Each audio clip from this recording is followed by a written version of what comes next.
Police विभाग में कहावत है कि पुलिस की मार के आगे गूंगा भी बोलने लगता है, लेकिन ये कहावत कभी कभी सिद्ध नहीं होती दोस्तों।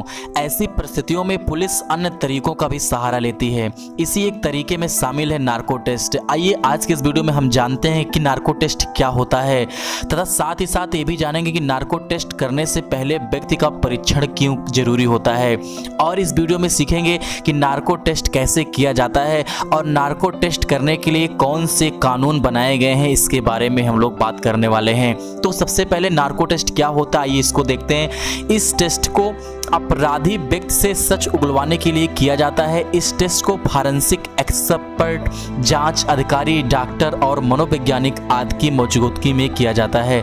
नार्को टेस्ट के अंतर्गत अपराधी को कुछ दवाइयां दी जाती हैं, जिससे उसका जो दिमाग होता है, सचेत दिमाग, वो सुस्त अवस्था में चला जाता है, अर्थात व्यक्ति को लॉजिकल स्किल थोड़ा कम पड़ जाती है।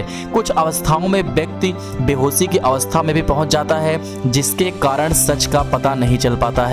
यहाँ एक बात बताना आपको जरूरी है कि ऐसा नहीं है कि नार्को टेस्ट में अपराधी हर बात को सच ही बता दे और केस सॉल्व हो जाए। कभी कभी क्या होता है, अपराधी ज़्यादा चालाक होता है और टेस्ट में भी जांच करने वाली टीम को चकमा दे सकता है। दोस्तों, नार्को टेस्ट करने से पहले व्यक्ति का परीक्षण क्यों आवश्यक है? तो किसी भी अपराधी का नार्को टेस्ट करने से पहले उसका शारीरिक परीक्षण किया जाता है, जिसमें यह चेक किया जाता है कि क्या व्यक्ति की हालत इस टेस्ट के लायक है या नहीं है। यदि कोई व्यक्ति बीमार है, अधिक उम्र का है या शारीरिक और दिमागी रूप से कमज़ोर है, तो इस टेस्ट का परीक्षण उसके ऊपर नहीं किया जाता है। व्यक्ति की सेहत, उम्र और जेंडर के आधार पर उसको नार्को टेस्ट की मेडिसिन दी जाती हैं। कई बार दवाइयों के अधिक डोज के कारण यह टेस्ट फेल भी हो जाता है, इसीलिए इस टेस्ट को करने से पहले कई जरूरी सावधानियां बरतनी पड़ती हैं। कई केस में इस टेस्ट के दौरान मेडिसिन के अधिक डोज के कारण व्यक्ति कोमा में जा सकता है या उसकी मौत भी हो सकती है। इस वजह से इस टेस्ट को काफ़ी सोच विचार करने के बाद ही किया जाता है। नार्को टेस्ट कैसे किया जाता है, इसको देखते हैं। इस टेस्ट में अपराधी को ट्रूथ ड्रग नाम की एक साइको एक्टिव दवा दी जाती है, या फिर उसे सोडियम पेंटोथेल या सोडियम अमाइटेल का इंजेक्शन लगाया जाता है। इस दवा का असर जैसे ही होता है, वो व्यक्ति ऐसी अवस्था में पहुंच जाता है जहां व्यक्ति पूरी तरह से बेहोश भी नहीं होता और पूरी तरह से होश में भी नहीं रहता। इन दवाइयों के असर से कुछ समय के लिए व्यक्ति के सोचने समझने की क्षमता बिल्कुल खत्म हो जाती है। इस स्थिति में उस व्यक्ति से किसी केस से संबंधित प्रश्न पूछे जाते हैं।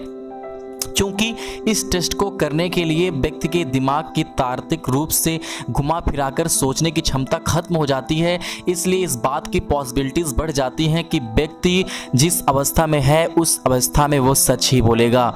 नार्को टेस्ट के लिए कौन से कानून बनाए गए, इसको जानते हैं कि वर्ष 2010 में KG बालाकृष्णन वाली 3 जजों की खंडपीठ ने कहा था कि जिस व्यक्ति का नार्को टेस्ट या पॉलीग्राफी टेस्ट लिया जाना है, उसकी सहमति भी आवश्यक है। हालांकि CBI और अन्य एजेंसियां जो होती हैं, उनको किसी व्यक्ति का नार्को टेस्ट लेने के लिए कोर्ट की अनुमति लेना भी जरूरी होता है।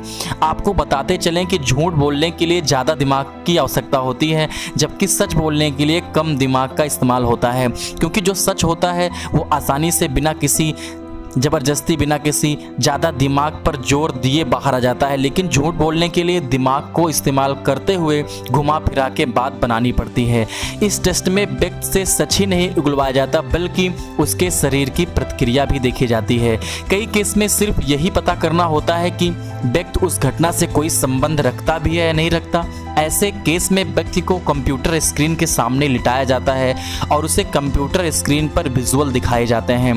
पहले तो नॉर्मल विजुअल जैसे पेड़, पौधे, फूल और फल इत्यादि दिखाए जाते हैं। इसके बाद उस केस से जुड़ी तस्वीरें दिखाई जाती हैं। फिर व्यक्ति की बॉडी को रिएक्शन चेक किया जाता है। ऐसी अवस्था में अगर दिमाग और शरीर कुछ अलग रिएक्शन देता है, तो इससे मालूम चलता है कि व्यक्ति उस घटना या केस से जुड़ा हुआ है। यहाँ पर यह बताना जरूरी है कि नार्को नार्को टेस्ट की सफलता इस बात पर निर्भर करती है कि किस तरह के सवाल पूछे जाते हैं। आपने मूवी में देखा होगा, तलवार मूवी में, कि आरोपियों का नार्को टेस्ट किया जाता है और जब उस टेस्ट का क्रॉस एग्जामिनेशन होता है तो पाया जाता है कि इस टेस्ट में जिस तरह के प्रश्न पूछे गए थे वो पहले से तय रिजल्ट के अनुसार ही पूछे गए थे। इस प्रकार नार्को टेस्ट के बारे में यह हम कह सकते हैं कि जो नार्को टेस्ट होता है ये कई मुश्किल मामलों में पुलिस की या सीबीआई या अन्य जांच एजेंसियों को आवश्यक सुराग देता है, लेकिन ये कहना कि 100% सच सामने आ जाता है तो यह इस टेस्ट के बारे में अतिशयोक्त होगी। तो उम्मीद करता हूं कि आपको नार्को टेस्ट के बारे में सारी जानकारियां अच्छे समझ में आ गई होंगी। वीडियो को लाइक और शेयर कर दीजिए, चैनल को सब्सक्राइब कर दीजिए। धन्यवाद।